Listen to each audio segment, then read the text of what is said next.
Mi gran obra es mi hija Eva. La segunda es mi relación amorosa y profesional con Eduardo, mi marido. Y la tercera diríamos que mi profesión con todas las consecuencias. Yo creo que el secreto de mantener una compañía tantos años es el esfuerzo, el trabajo continuado y el proyecto sólido. Mi profesión es algo que empezó siendo una afición y que con el tiempo fue creciendo, creciendo, creciendo hasta ocupar toda mi vida. No hay ningún momento en los 35 años que llevamos ahora que haya parado de hacer teatro.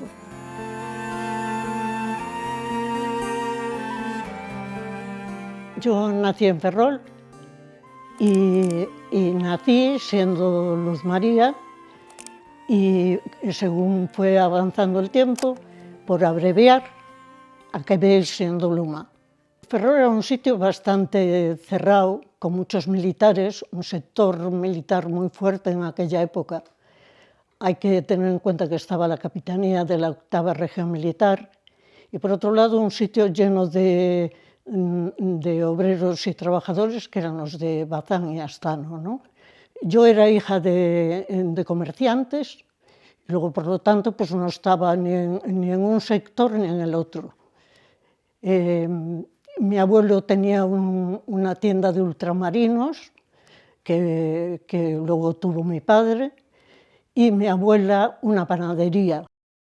Fui a un colegio de monjas y cuando llegué al bachillerato, que en mi época era el elemental y luego el bachiller superior, pues pedí que me dejaran ir al instituto a hacer el bachiller superior. Y sí que me dejaron. Y es ahí donde tengo el primer contacto con el teatro. Conocí a Eduardo, que es mi marido, pues cuando estaba en el instituto y vino con gente del grupo de teatro de Ferrol, Teatro Estudio, vino a mi instituto a buscar chicas para hacer Las Suplicantes. Entonces yo me apunté y se hizo en el propio instituto masculino, que era donde tenía la sede Teatro Estudio.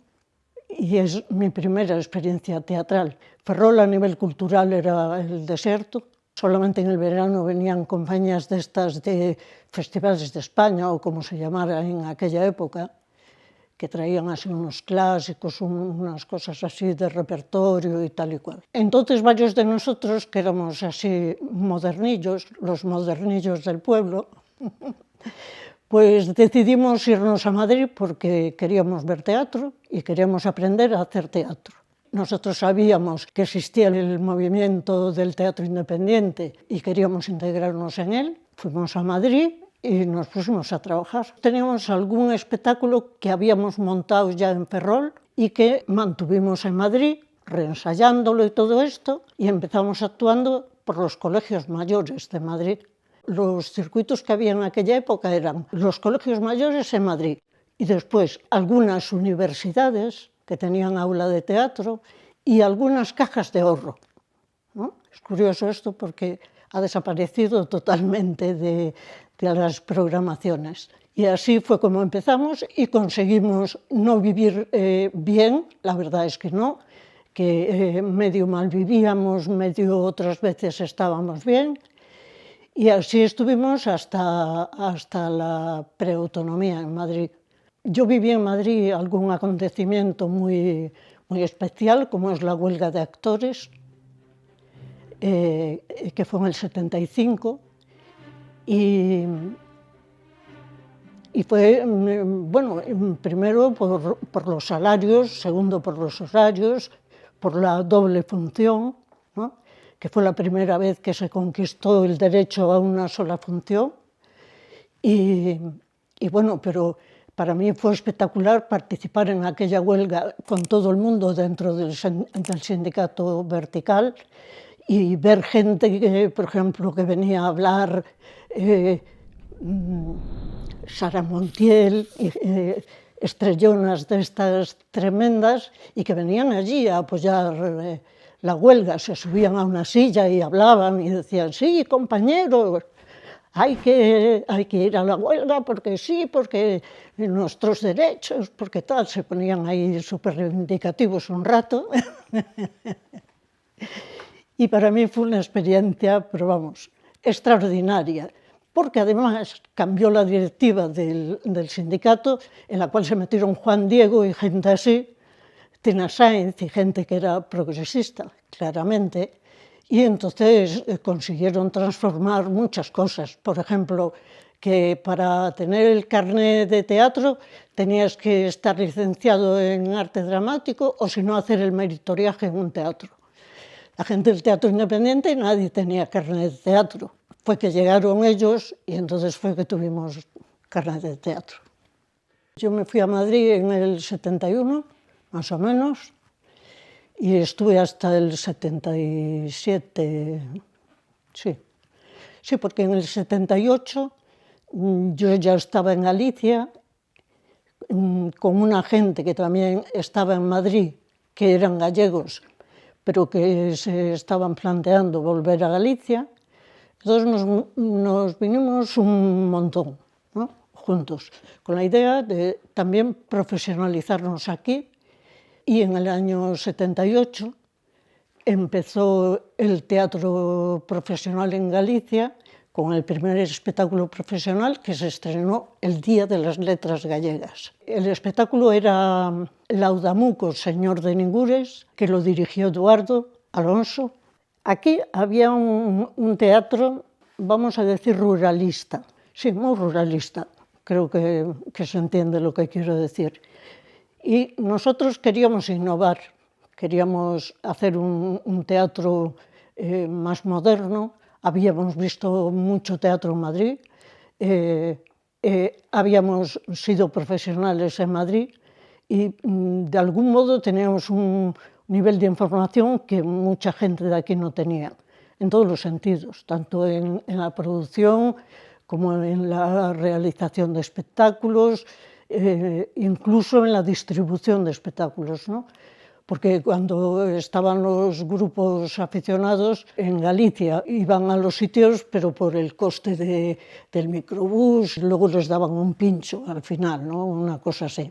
Ese cambio no fue fácil, porque además sitios muy importantes como es la Mostra de Ribadavia estaba en contra de la profesionalización, o sea, quería mantener el teatro gallego aficionado de por vida, ¿no? Y fueron unos debates bastante difíciles y bastante intensos.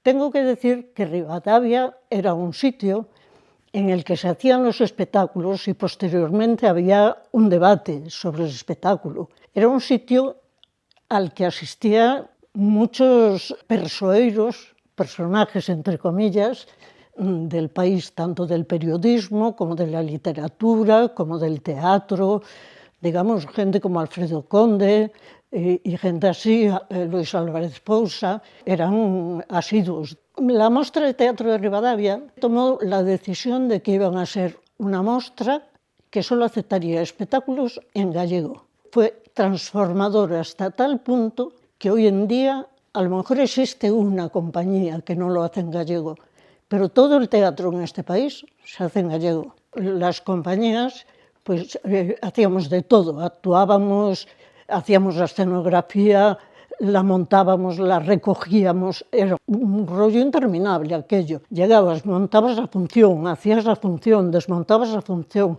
cogías la furgoneta y te volvías para tu sitio, ¿no?, a veces muchos kilómetros. O sea que sí que era precario, por decirlo de algún modo. Y quizás eso terminó con el centro dramático, que empezamos a cobrar un salario, a no montar ni desmontar, porque ya había técnicos, y eso fue una transformación muy importante en la profesión de este país. Esto no quiere decir que no hubiera compañías que seguían montando y desmontando y esto y lo otro, pero sí que visualizamos todos que podía ser de otro modo. Eduardo fue el primer director del Centro Dramático y a los 20 meses dimitió, porque le parecía que hacía muy poco teatro y que hacía muchas otras cosas que no eran teatro. Fue entonces cuando nos planteamos crear Teatro do Noroeste, él y yo. Nace con espíritu y con práctica profesional, es decir, en aquella época no había convenios, pero nosotros ya éramos conscientes de que la gente tenía que tener unas dietas, que tenía que tener un kilometraje y que tenía que cobrar ensayos y bolos. Luego, por lo tanto, yo creo que somos la primera compañía que se plantea esto en serio. El primer espectáculo que montamos fue Medea. Los ayuntamientos de la democracia empezaron a pensar que estaría bien llevar actividades culturales y empezaron a contratar también compañías, con lo cual ya se empezó a crear, digamos que un circuito un poco más en serio, ¿no? más estable. Queríamos hacer nuestro propio proyecto, que yo lo definiría como traer a la dramaturgia gallega los clásicos de todos los tiempos, desde Shakespeare, Albert Camus, en fin, clásicos de todos los tiempos, a combinarlo con autores gallegos vivos.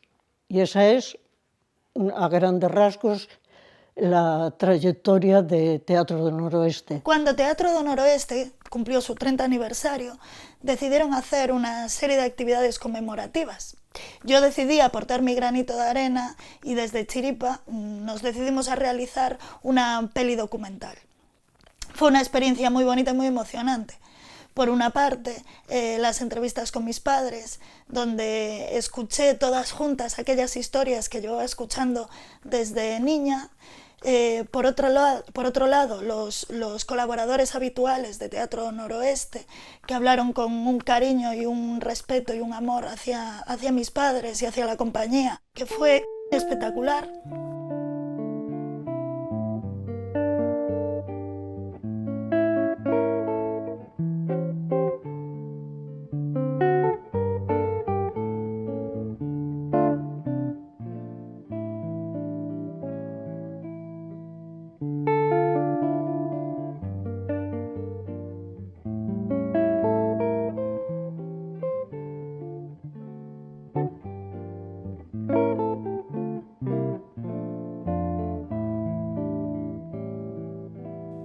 Yo me crié en los teatros y en las salas de ensayo. Hacía los deberes en el local de ensayos mientras mis padres preparaban un espectáculo. Pero para mí fue una infancia normal, porque realmente mi madre me ayudaba con los deberes, me exigía sacar buenas notas, me ayudaba a pensar en mi futuro, quiero decir, como cualquier otra madre. Pero sí que es verdad que aprendí de ella a ser una mujer fuerte, independiente y a reírme mucho de mí misma y de la vida. Tengo que decir que yo, desde que empecé, siempre me he divertido muchísimo en todos los momentos de mi vida. Ha sido para mí divertidísimo vivir las cosas que he vivido.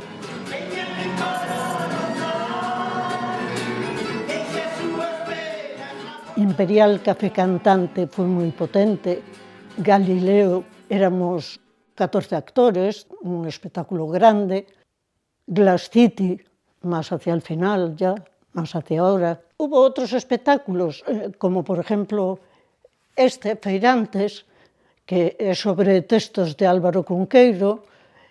Os outros Feirantes se llama el libro, que es un monólogo que hacía yo sola, con una dramaturgia que hizo Eduardo para enlazar las historias, ¿no?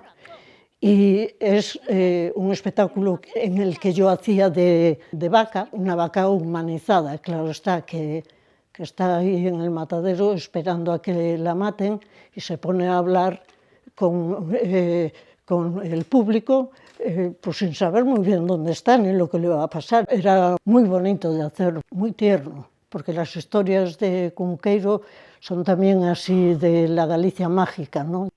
y eso me gustó mucho hacerlo. O amo quedouse coa boca aberta mirando para o cabal. A mí la comedia me gusta mucho y no me parece fácil de hacer. Y yo diría que no se me da mal. Vaya, el banco de yo misma y los fondos del fondo del bote de Colacao están menguados en demasía. A ver. Cada espectáculo te deja una sensación concreta, ¿no? Y todas ellas son muy, muy bonitas en el momento. Luego, claro, viene otro espectáculo y lo olvidas. Diría que cuando hice El Soño de Verán en el Centro Dramático Gallego, mi personaje tuvo mucho, mucho éxito. Y era un momento, el de los aplausos, para mí muy importante. Teño, xefe, aquí está. Moi ben. Quizás nunca me habían aplaudido tanto antes. Cuando eso pasa es una gloria. De acordo. Hay espectáculos que conectas muy bien con el público un día y luego vas a otro sitio y no conectas tanto, ¿no? Pero este era siempre esa conexión. Entonces, quizás es el momento más, sí, mejor. Yo también hice cine. Hice cine aquí en Galicia y hice cine fuera. Hice una película con cuerda, El Bosque Animado. A Juanita Ruallo se le ha ido su sobrina Hermelinda y necesita una criada fija. Ya he ajustado con ella. Yo no había hecho nunca cine y además me gustó mucho cómo llegué a hacer El Bosque Animado porque ni siquiera pasé por un casting, que es bastante curioso. Cuerda nos reunió a los que estábamos haciendo en aquel momento los espectáculos del Centro Dramático, allí en una sala del Centro Dramático, y empezó a explicar la película, o sea, bueno, pues voy a hacer esto, voy a rodar en Sobrado, voy a tal. Estaba ya explicando y dijo, bueno, y puede que para alguno de vosotros podáis hacer algún personaje. Y dice, por ejemplo, tú. Y yo instintivamente miré así para atrás, ¿no? Porque no me imaginaba que era yo. Y resulta que sí, sí, tú, no mires para atrás, tú. ¿Perdiste el viaje? ¿Ya oíste al médico? No, si no venía a consultarle. Es que le traía esta gallina para el caldo. Una experiencia maravillosa. Cuerda es era una persona con un gran sentido del humor y además con una condición que me gustaba mucho, y es que me hablaba igual a mí, que para él no debía de ser nadie, que a Fernando Rey, que también estaba en El Bosque Animado, ¿no? Trataba a todo el mundo con mucho respeto, pero con el mismo respeto a todo el mundo. Y eso es una cosa muy, muy valorable. Moi valorable. Tiene habitaciones? Teño un lotazo delas, Bueno, as que quira. pois déame unha. Sí, ó. Doulle a número 15, mire, e saindo por esa porta, a man dereita, unha porta verde xa sube. Vale, moitas gracias. Agora comprendo por que está así o meu fillo. Es que este sitio é de locos. Só se salva vostede. É tan simpático.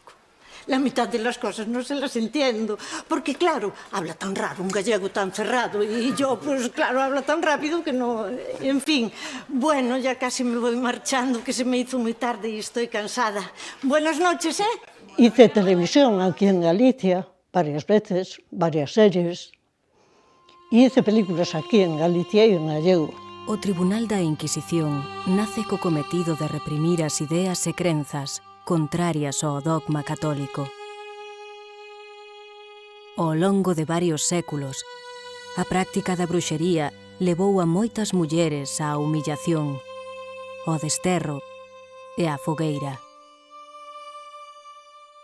En Galicia, a caza de bruxas converteu a María Soliña en símbolo de todas as mulleres vítimas do poder, encadeadas e xulgadas pola Inquisición española. Mi dedicación al teatro no lo impidió, pero sí que yo establecí una preferencia. Es decir, si tú quieres tener una compañía y mantenerla, tiene que ser tu opción fundamental. Si te dispersas mucho de aquí para allá y de un lado para otro, pues quizás el proyecto no vaya tan bien. Hemos conseguido muchas cosas a lo largo de estos años. No me refiero tanto en el plano de Noroeste, sino en general en el teatro de este país. Ahora hay un convenio, por ejemplo, hay una red de teatros y auditorios, el Centro Dramático sigue funcionando. Quiero decir que hay una escuela de arte dramático en Galicia, en Vigo. En fin, que de alguna manera fuimos capaces de estructurar teatralmente el país. Costó mucho esfuerzo esto, aunque no lo parezca, porque fueron muchos años de lucha para ir consiguiendo las cosas que se consiguieron hasta ahora. Y ahora pues sigue faltando compromiso por parte de las administraciones, como siempre, presupuesto adecuado para mantener la situación teatral del país. Nosotros somos muy creativos, pero sin dinero la creatividad se limita extraordinariamente. Es decir, no puedes avanzar tanto como te gustaría. Yo siempre lo digo, el grueso de un espectáculo son las nóminas, sin ningún género de duda. La escenografía te la puedes inventar más barata o más cara, pero el grueso es eso, ¿no? Y claro, si el presupuesto de la Xunta y las diputaciones y los ayuntamientos no es acorde con esto, pues se pone moi difícil. E non es acorde. Estás perdendo as formas para ser unha señora de Ferrol. Señorita, Para ser unha mamona de Ferrol, perdeches moito as formas, co importantes que son as formas, sobre todo en Ferrol. que Ferrol nin que hostias. Ferrol non existe. Non existe, pero hai que terlle. Me gustaría que mi nombre fuera relacionado como una persona que durante toda su vida dedicó bastante tiempo a reivindicar, no para sí misma, sino también para todos los demás, en las diversas asociaciones profesionales de este país y trabajar en cuestiones como es, por ejemplo, AISGE, que beneficia claramente al colectivo. Durante unos años estuve en el Consejo de AISGE y solicité participar en asistencial. Entonces no existía la fundación todavía, eran departamentos, y el departamento que yo pedí fue asistencial. Me gustaba saber también cuáles eran los problemas de mis compañeros de todas partes, y eran compañeros que tenían dificultades desde ir a perder su casa hasta no tener recursos suficientes para alimentación, otros recursos técnicos para poder ir al dentista, comprar unas gafas, una muleta, ese tipo de cosas. Vino ali tirado como un fardo. Ay, ay. Na cuneta, como antes, como sempre. Volven os asesinos, volven os asesinos, volven. Voy a seguir con los espectáculos que tengo, que uno se llama Último Verán en Santa Cristina y el otro Gloria Nacional. Funcionan, van bien con el público y queremos seguir teniéndolos. Atravesamos 3 países dun tirón. España, França, Italia... 4 países. Lembra que te empeñaches en atravesar Mónaco. Ai, é verdade, Mónaco. Quería coñecer Mónaco. Me gustan muchas cosas. Me gusta el cine, me gusta leer novela, sobre todo, mucho más que teatro. Me gusta escuchar música, me gusta estar con mis animaliños, los perritos y 2 gatas que tengo pequeñitas, y andar de paseo por el campo. Para mí ha sido estupendo mantener esta conversación, recordar mi vida, porque quieras que no, te obliga a pensar un poco en toda tu experiencia y quiero agradecerlo. Gracias.